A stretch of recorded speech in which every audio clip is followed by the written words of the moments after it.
Le Seigneur soit avec vous. Évangile de Jésus-Christ selon Saint Jean.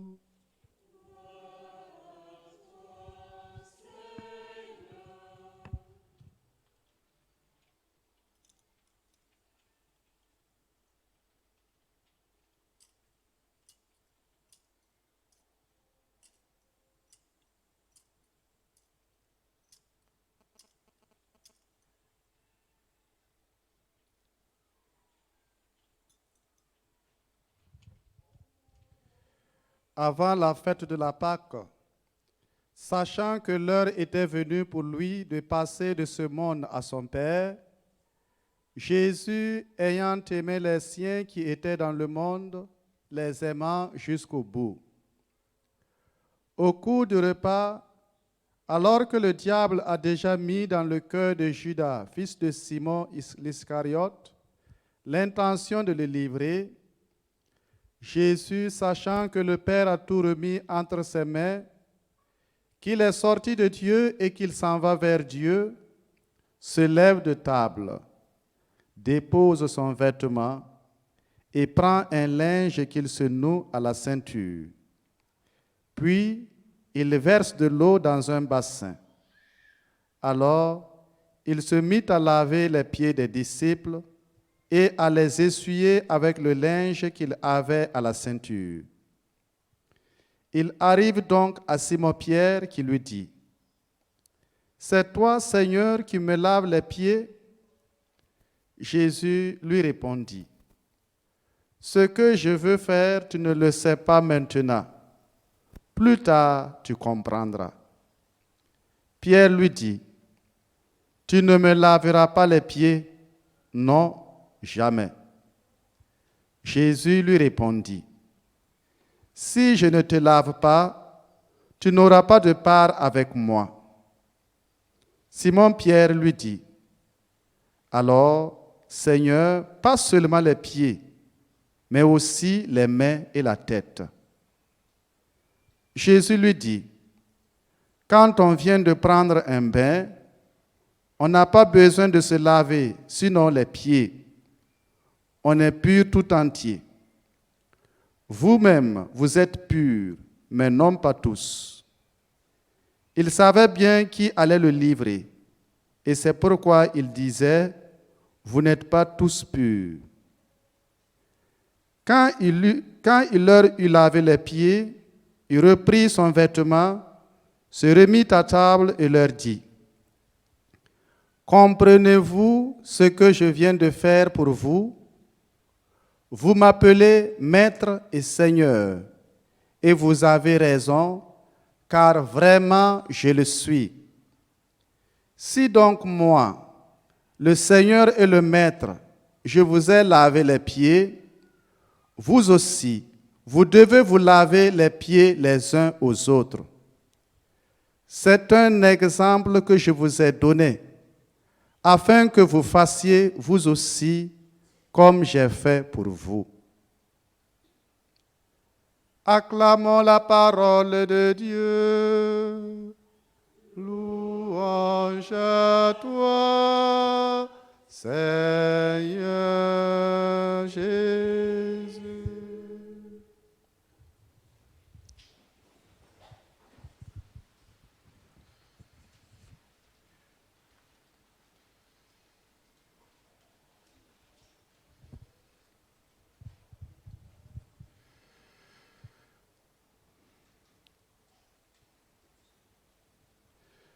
Aujourd'hui, comme vous l'avez entendu à l'introduction, nous célébrons la fête de l'institution de l'Eucharistie.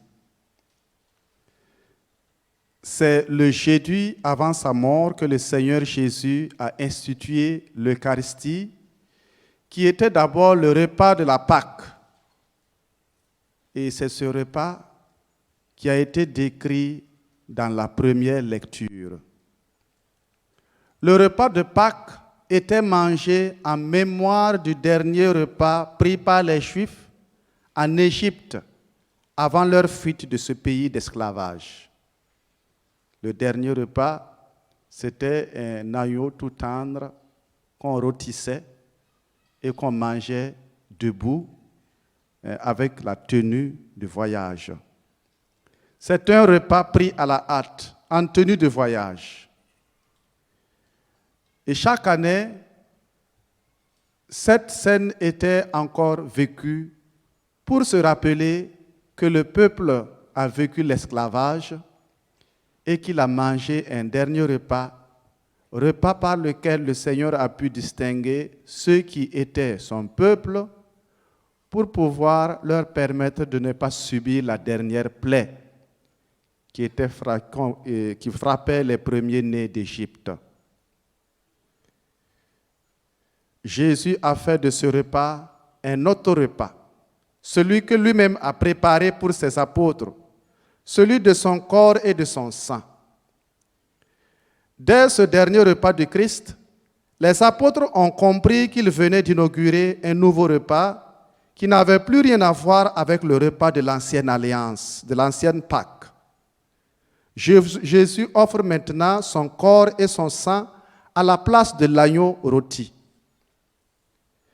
La première communauté chrétienne a continué ce repas eucharistique après la résurrection du Christ et l'a perpétué jusqu'à nos jours. Et Saint Paul en donne déjà témoignage dans sa lettre aux Corinthiens que nous avons écoutée dans la deuxième lecture. Il dit ceci: « Frères, moi, Paul, j'ai moi-même reçu ce qui vient du Seigneur et je vous l'ai transmis. La nuit où il était livré, le Seigneur Jésus prit du pain, puis ayant rendu grâce, il le rompit et dit. Après le repas, il fit de même avec la coupe. Ainsi, chaque fois que vous mangez ce pain et que vous buvez cette coupe, vous proclamez la mort du Seigneur jusqu'à ce qu'il vienne. Voilà ce que Saint Paul a reçu et voilà ce que Saint Paul transmet. Nous avons reçu aussi cet héritage.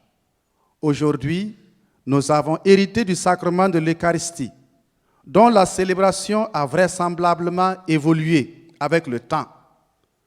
Parce que dans les premiers moments, c'était un vrai repas. C'est-à-dire, après l'Eucharistie, on n'avait plus besoin de manger encore pour dormir ou pour faire autre chose. On mangeait à sa faim. Mais ça a évolué avec le temps, car nous ne mangeons plus le pain à notre faim corporelle et nous ne buvons pas le vin à gorgée. Mais les deux sens sont restés exprimés, à savoir le côté matériel avec le pain sans levain et le vin, et le côté spirituel avec la transsubstantiation. La transsubstantiation, c'est le gros mot utilisé pour dire que le pain et le vin se transforment en corps et en sang du Christ. C'est un gros mot théologique. On n'utilise pas ça tous les jours. Et attention pour ne pas mordre la langue avec.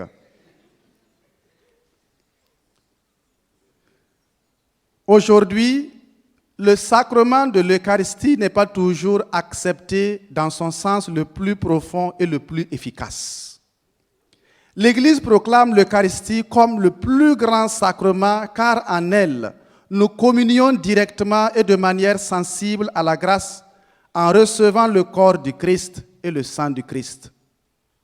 Aujourd'hui, la communion est devenue presque un acte bancal, un acte banal, sans trop de foi, où on le récupère avec deux doigts, on le mâche comme du chewing-gum, et puis on part continuer à bavarder avec son voisin. On oublie même qu'il y a quelque chose dans sa bouche. Nous l'avons banalisé. Et pourtant, c'est toute notre foi que nous venons de mettre dans notre bouche. Pourtant, à travers l'hostie, nous recevons tout le Christ. Nous recevons toute la Sainte Trinité. Nous recevons toute la grâce. Jésus ne se donne pas à moitié. Quand nous recevons l'hostie, nous recevons Jésus. Et Jésus ne se donne pas à moitié. Quand nous recevons le corps du Christ, nous sommes désormais des tabernacles vivants C'est-à-dire, après avoir mâché la communion, l'hostie, mais ça ne s'est pas évaporé. Ça se trouve dans notre corps. Et ça transforme notre corps en corps du Christ. Nous sommes donc des tabernacles. Il y a des gens qui pensent qu'après 2 minutes, quand ils ont avalé, c'est fini. Le Christ est ailleurs et eux, ils sont ailleurs. Le Christ est sur l'autel encore et eux, ils sont assis en bas. Et voilà. Mais vous venez de prendre le Christ et vous êtes tout entier, corps du Christ maintenant, parce que vous l'avez avalé. Mais là, ce n'est pas vous qui prenez le corps de Christ pour en faire ce que vous voulez. C'est le corps de Christ qui vous englobe en ce moment pour vous transformer de l'intérieur. Quand nous recevons le corps de Christ, nous sommes désormais des tabernacles vivants, des tentes de la présence de Christ, des temples de Dieu. Et sachez que le Christ se laisse toucher par n'importe quel homme, et quel que soit son état. Le Christ ne choisit pas ceux qui ont le droit de venir le toucher et ceux qui n'ont pas le droit de venir le toucher. Il se laisse toucher par n'importe quel homme. Et n'importe quel homme, quel que soit son état, son contact avec le corps du Christ ne fait pas perdre à l'hostie sa qualité de corps du Christ. Ça, j'ai déjà entendu ça. Que quand le gros pécheur vient et qu'il touche le corps du Christ, le Christ saute. Et puis c'est devenu du pain qu'il mange, c'est chewing-gum. Ce n'est pas du tout théologique. J'ai entendu ça, j'ai presque été scandalisé. Je me suis posé la question, si cela a été enseigné par des hommes de Dieu, ou bien c'est simplement quelque chose que, bon, on s'est dit, ça doit être comme ça. Si c'est un enseignement, je vous le répète, le Christ ne saute jamais de l'hostie. Le corps du Christ demeure corps du Christ. Quand il est consacré, il est corps du Christ. Alors, pour ceux qui aiment lire, et en particulier vous les élèves, et vous qui pouvez lire, je vous demande de vous référer à la Somme théologique de saint Thomas d'Aquin. C'est un livre que saint Thomas d'Aquin, c'est vraiment celui qu'on appelle le docteur angélique. Et c'est sa théologie qui a fondé beaucoup de thèses dans la théologie catholique. Référez-vous à son livre, c'est un gros livre, la Somme théologique, la 3e partie, question 80, pour pouvoir vous nourrir de la théologie de l'Eucharistie et du corps de Christ. Ne pensons pas que c'est parce que nous correspondons à l'Eucharistie que nous pouvons recevoir l'hostie. Il ne faut pas penser que c'est parce que vous êtes digne du Christ que vous recevez le corps du Christ. Nous sommes tous des pécheurs. Même moi, prêtre, qui me confesse et qui commence à célébrer l'Eucharistie, je suis un pécheur. Et c'est la grâce de Dieu qui me permet moi-même de pouvoir communier au corps du Christ. C'est la même chose pour chacun de nous.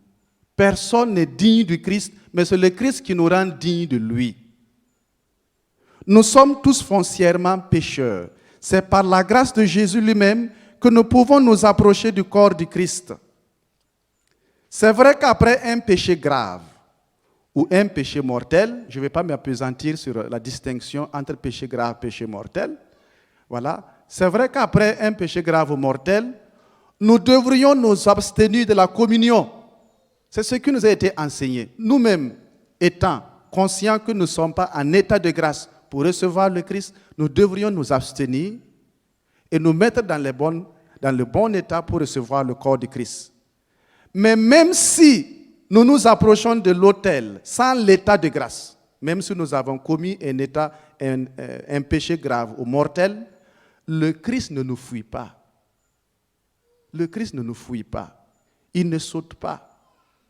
Il est toujours dans cette hostie. Mais nous ne sommes pas en capacité, c'est nous qui ne sommes pas en capacité de profiter du Christ que nous recevons. Ça veut dire, c'est comme si nous avons fermé toutes les portes et tous les ports. Et ce Christ que nous recevons, nous ne pouvons plus profiter de lui. Nous ne sommes pas en état pour pouvoir profiter du Christ. nous commettons en plus de cet état, nous commettons en plus un autre péché grave. Le fait de savoir qu'on n'est pas en état de grâce et on vient quand même pour communier sans chercher à se mettre dans l'état de grâce. Parce que là aussi, il faut que je vous précise. Vous pouvez être dans un état, vous pouvez ne pas être dans l'état de grâce. Vouloir communier et vous cherchez le prêtre pour faire la confession afin de pouvoir être dans l'état qui convient, mais vous n'avez pas un prêtre à côté. Ou bien vous venez, vous demandez au prêtre, le prêtre dit, il n'a pas le temps, il faut rapidement qu'il fasse ceci, venez après. Du moment que vous avez désiré cette confession pour pouvoir communier, Dieu vous permet, voyez la miséricorde de Dieu, Dieu vous permet maintenant d'aller prendre son corps et son sang, mais juste après, cherchez à aller vous confesser. Il y a le sacrement du désir, mais qui doit être poursuivi par l'acte lui-même que nous devons poser par la suite. Nous commettons un péché grave quand nous sommes dans un état de péché mortel ou grave et que nous communions sans vouloir aller nous faire confesser par un prêtre.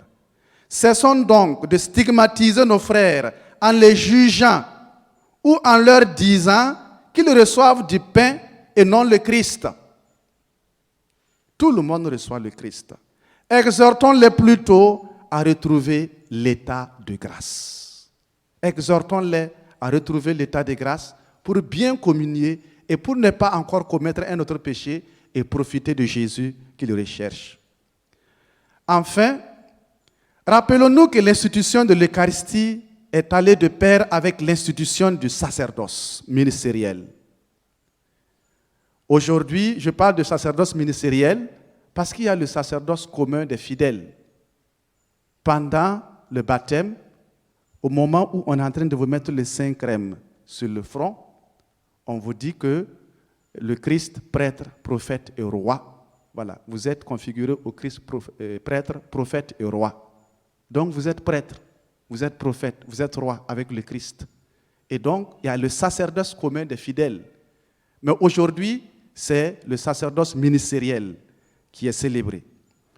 Nous rappelons que l'institution de l'Eucharistie est allée de pair avec l'institution du sacerdoce ministériel. Aujourd'hui, les évêques et les prêtres ont hérité de la place des apôtres pour être les garants de ceux qui distribuent la grâce de Dieu à travers les sacrements, en particulier à travers l'Eucharistie. Et quand on parle de prêtre, à travers le prêtre, voyez le diacre, l'évêque et le pape, le prêtre, c'est un homme consacré par le sacrement de l'ordre, qui n'a rien de plus humainement par rapport à vous que le seul fait d'être choisi pour être prêtre. Il n'a rien de plus. C'est le seul fait qu'il a été choisi pour être prêtre et il a été oint par Dieu pour pouvoir rendre le service des sacrements. Le prêtre, la grandeur du prêtre réside dans sa capacité de pouvoir servir. Toute sa grandeur est dans sa capacité de pouvoir servir et de se donner pour les autres dans l'humilité. Voilà toute la grandeur du prêtre, c'est ça. Plus le prêtre descend, plus il se fait petit et plus il est grand. Le prêtre, c'est un homme aimé pour ce qu'il est. Et nous l'expérimentons tous les jours. Le prêtre, c'est un homme aimé pour ce qu'il est, le représentant de Christ, le pasteur de l'Église. Et nous vous en disons merci. Le prêtre, c'est un homme respecté parce qu'il est responsable spirituel. Il est le prêtre, c'est-à-dire le trait d'union entre Dieu et l'homme. Le prêtre, c'est une identité qu'on ne voudrait pas avoir. Et ça, je le sais, vous-même vous le savez, une identité qu'on ne voudrait pas avoir, vu toutes les valeurs dont il se prive en raison de son identité. C'est bien d'avoir un prêtre avec soi, d'en avoir un prêtre comme ami, mais surtout pas être prêtre ou avoir son fils prêtre. C'est quand même un paradoxe. Tout le monde aimerait avoir un ami prêtre. Mais personne ne veut que son fils soit prêtre. C'est aussi le paradoxe que nous vivons. Je ne fais que constater. Le prêtre, un homme faible, conscient de sa situation, désolé de ce qu'il est et de ce qu'il fait, en contradiction avec ses engagements. C'est aussi le prêtre. Il est conscient qu'il est faible. Il est désolé de ce qu'il est, de ce qu'il fait, en contradiction avec ses engagements, avec les exigences du sacerdoce. Le prêtre, c'est un homme incompris quand il vit des situations de faiblesse. Quand il vit des situations de faiblesse, c'est un homme incompris, un homme rejeté. Parce que le peuple de Dieu veut un prêtre qui lui montre davantage le Christ roi.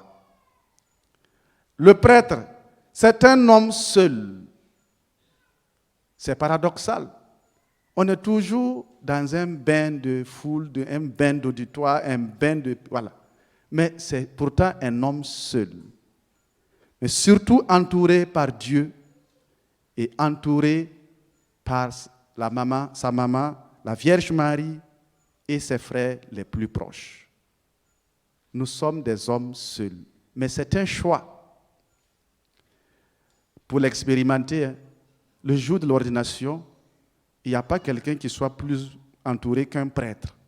À partir de 16h, 17h, repartez voir le prêtre qu'on vient d'ordonner. Il est déjà abandonné tout seul à lui. Le même jour là seulement, hein, c'est même pas le lendemain, le même jour, à partir de 16h, 17h, 18h, repartez pour voir le prêtre qu'on vient d'ordonner. Mais s'il ne prend pas conscience que la solitude fait partie de sa vie, c'est un homme foutu. Que les prêtres recherchent donc en premier lieu la compagnie de Dieu. Nous devons donc rechercher en premier la compagnie de Dieu, avant celle des hommes, et qu'ils trouvent d'abord sa joie dans son ministère avant tout. Car c'est dans l'adversité et la faiblesse qu'il comprendra que la seule valeur qui vaille est Dieu, c'est Jésus, c'est l'Eucharistie, ce sont les sacrements. C'est dans l'adversité, quand il va se retrouver seul, quand tout le monde va l'abandonner, qu'il comprendra que sa vraie compagnie, c'est celui qu'il a choisi, celui qu'il a appelé et celui qui lui a donné la mission.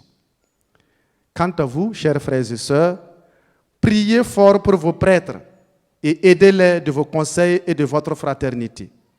Aidez-les de vos biens, car comme dit le Christ, le missionnaire vit de sa mission. À travers le lavement des pieds que nous allons effectuer à présent, demandons au Seigneur la grâce de l'humilité et de la joie du service pour tous les prêtres du monde. Qu'il vous donne aussi cette grâce, qu'il entende et exauce notre prière. Amen.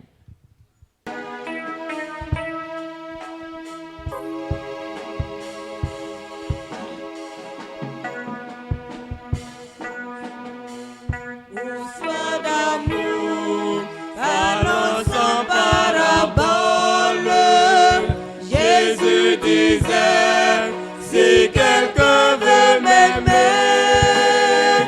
toute sa vie, il garde ma parole. Mon Père et moi viendrons le visiter. Et de son cœur, faisons notre demeure. Venant à lui, nous l'aimerons toujours, remplis de paix, nous voulons qu'il demeure en notre amour, en notre amour.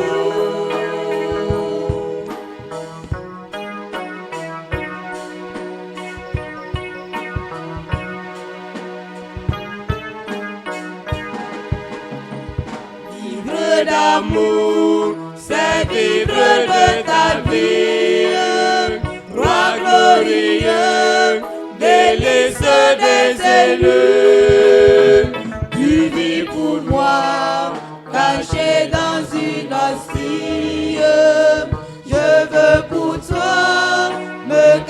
cacher, oh Jésus. À des amants, il faut la solitude, un cœur à cœur qui dure nuit et jour. Dans ce regard, fais ma béatitude. Je vis d'amour, je vis d'amour.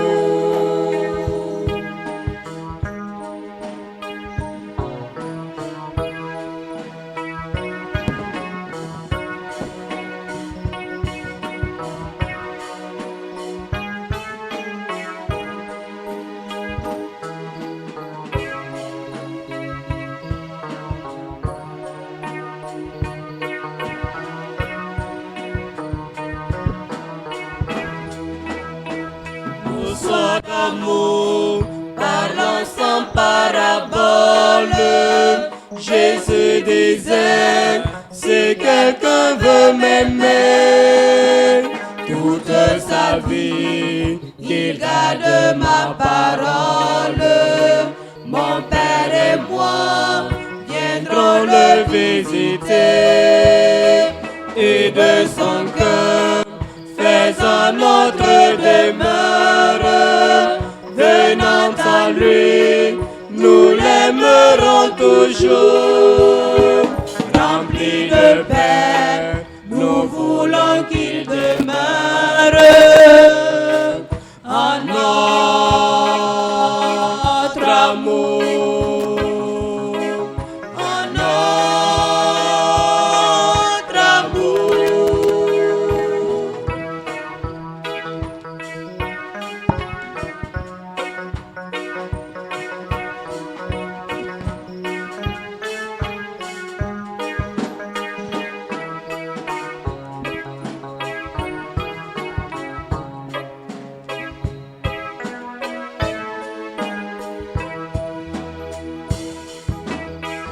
Vivre d'amour, c'est vivre de ta vie, roi glorieux, délice des élus. Tu vis pour moi, caché dans une hostie. Je veux pour toi me cacher, oh Jésus. À des amants, il faut la solitude, un cœur à cœur qui dure nuit et jour. Dans ce regard, fais ma béatitude. Je vis d'amour, je vis d'amour.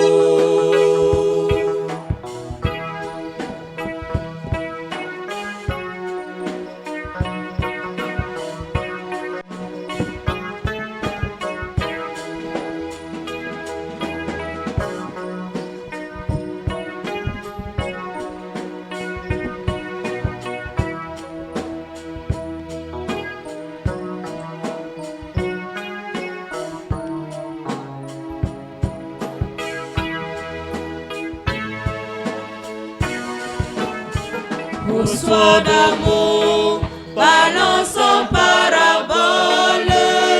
Jésus disait, si quelqu'un veut m'aimer, toute sa vie, qu'il garde ma parole.